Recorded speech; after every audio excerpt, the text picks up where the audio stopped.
پیش با پول خیلی گزاف دوستای ما بود گفت حالا فوق تخصص گرفتیم مستقیما بیا اینجا هم کارت راحت تر است هم آسوده هستی و هم نیاز نداری که جنجال مردم را گردن بگیری.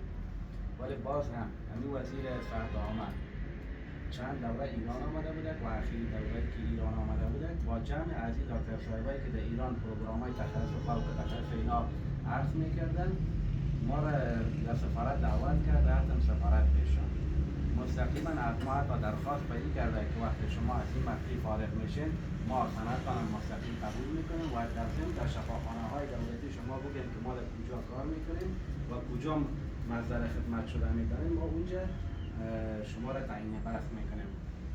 بعد از اینکه من اینجا آمدم دو بار تا حال سکرتر وزیر صحبت کرده شفاخانه ملی سرطان بخش ما بیشتر روی دو فوق تخصص گرفتیم سرطان های سیستم هضمی هست یعنی از میری معده روده های بزرگ روده های کوچک و تمام واقعات از این ما به شکل لیزری و لپاراسکوپی میگیریم که در سطح افغانستان کسی سرطان ها را با سیستم لپاراسکوپی یا لیزر دال عملیات نکرده. گفتم ما هفته پیشتر معاون شفاخانه به نام دکتر خالد است اینا دو بار زنگ زدن رفتیم پیش وزیر نشستیم گفت که هر آن وسیله‌ای که تو ضرورت داری گفت ما بر مهیا میسازیم بیاین در شفاخانه ملی سرطان. من براشان گفتم من هدف من خدمت است اگر به حساب پول میبود گفتم اینه ویزانامه امارات است برای من این دعوتنامه‌اش است که برای من روان کرده که بیاین شما اینجا با ما کار کنید دیگه. فعلا خواه شفاخانه استار مصروف هستم تا اینکه پروگرام‌های طبعا کارهای دولت هست دیگه کاغذ پرانی‌های دارن دیگه تا اینکه مراحلش طی میشه و من میام به شفاخانه ملی سرطان اینجا یکی این موضوع و موضوع دیگه من زمانی که ایران بودم تعداد واقعات سرطانی که مردم به ایران می آمدن تو باور به خدا کنین هم مایوس به این میشدم چون مصارف ویزا و اتاق و اینا را خب یک طرف بگذار یک دید خوب از افغان‌ها برای فعلا در ایران وجود نداره. حالا بزرگوارایی که مثلا شما مامانشان قبلا اونجا بودن حداقل احترام برای افغان‌ها قائل بودن ولی امروزه واقعیت براتون بگم هیچ چیز به افغان احترام و عزت قائل نیست. همیشه وقتی که افغان‌ها را می‌بینن در بین تحقیق درسته ما اونجا درس خواندیم ما اونجا تحصیل کردیم ما اونجا پرورش یافتیم علما پرورش یافتیم ولی متاسفانه وقتی که افغان میره هم مصارف عملیاتش چهار چند بالاتر و آزمایشات یا معایناتی که برایشان تجویز میکنن شاید براتون بگم که در چند یک معاینه خون ساله اگر در افغانستان به 200 افغانی شود اونجا کم از کمش به 10 میلیون تومان است و واقعات سرطانی در که بگذارن.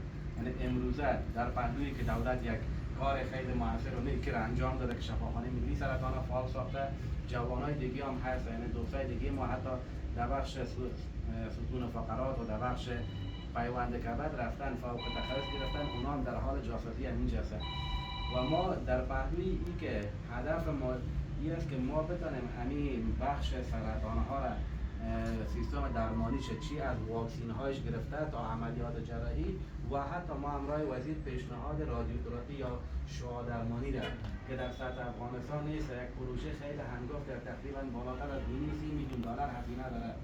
مریض به خاطر یک سرطان مثلا پروستات یک سرطان میری و فقط به خاطر رادیوتراپیش تقریبا 4000 الی 5000 دلار مصرف میکنن میرن ایران یا پاکستان پس دوباره میآین.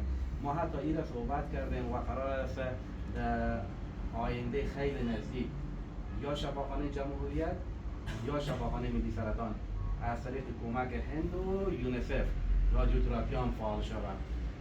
یک این مورد است. مورد دوم هم که ما یک گروه از جوانایی که خود ما حفظ داریم این جوانا در پهلوی که دکتر هستن کسایی هستن که تاجر هستن بزرگاه هستن بعض مریضایی که شما شاید از صفحات مجازی دیده باشن از اطراف میآید ببینید که یک طفل هست که مصاب یک سینه و بغل خیلی شدید است یک طفل هست مصاب یک سرطان مادرزادی است سرگردان میشه ما حتی همین تیم ما که متشکل از تقریبا چندین نفر است و تاجر هم در این دخیل است هر کس بر سهم خودش این کمک میکنه. کسی که دکتر است شفاخانه داره آزمایشات رایگان انجام میده کسی که تاجر است پول کرایه رایش برش میده کسی که عملیات میکنه حتی تا عملیات برش رایگان انجام میده. یعنی ما حتی در اینی مورد هم ما تیم داریم. گفتم در چند روز پیشتر یکی از دوستا آمده بود ماینه خانه ما درش تک تک زده که پرسان کرد گفت دکتر صاحب شما در هرات طب خواندین همین پیوند گرده فعلا همونجا میشه؟ من گفتم بله میشه. من فکر کردم اول که شاید یکی از اعضای فامیلشان نیاز داشته باشه که گردهش پیوند شود، عدم کفایت گرده داشته باشه. گفت دکتر صاحب برادرم سرطان خون داره. برادرم سرطان خون داره، من میخوایم یک گرده خود اونجا بفروشم. من باور به خدا که امخواهم یه عشق دمی چشمم حلقه زده که مردم ما چقدر بدبخت هسته. آخر شمارش گرفتم. گفت نه مرا در صفحات مجازی نشر نکنید. گفتم نه من قطعا در صفحات مجازی نشر نمیکنم. فقط گفتم مرا تا شام وقت بده. من این تیمی که من دارم من با این تیم صحبت میکنم. میفهمن که سرطان خون از افغانستان گرفته تا آمریکا هیچ درمان دیگه نداره، فقط اینکه درمانش عرض است. کم خونیش اصلاح کرده میرن با تعویض خون. دیگه هیچ گونه درمان نداره.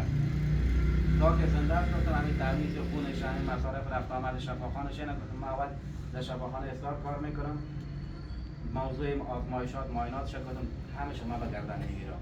ولی گفتم یک نفر ناقص است، چون یکی دیگه در پهلوش ناقص شود. پس بنابراین من بود گفتم شمارهش هم گرفتم. امروز ما با بچه‌ها هماهنگی کردم، تقریبا مبلغ برای فعلا که من براشون کمک کردم تقریبا 70,000 افغانی. گفتم برای فعلا امیر بگیریم چون سر عید است، من نمیتونم همشون رو جمع کنم. اگر بازم نیاز داشتین لازم داشتین اینی شفاخانه هر وقتی که آمدن بر اون بخش معلومات برن بگو دکتر شعیب درویش ما رو روان کرده. خلاص نه ما فعلا شفاخانه اسرار مدیکال کامپلکس در چوره برکی بین پروان دو اینا کسه. شاید ماه بعدی بیایم اینجا شفاخانه این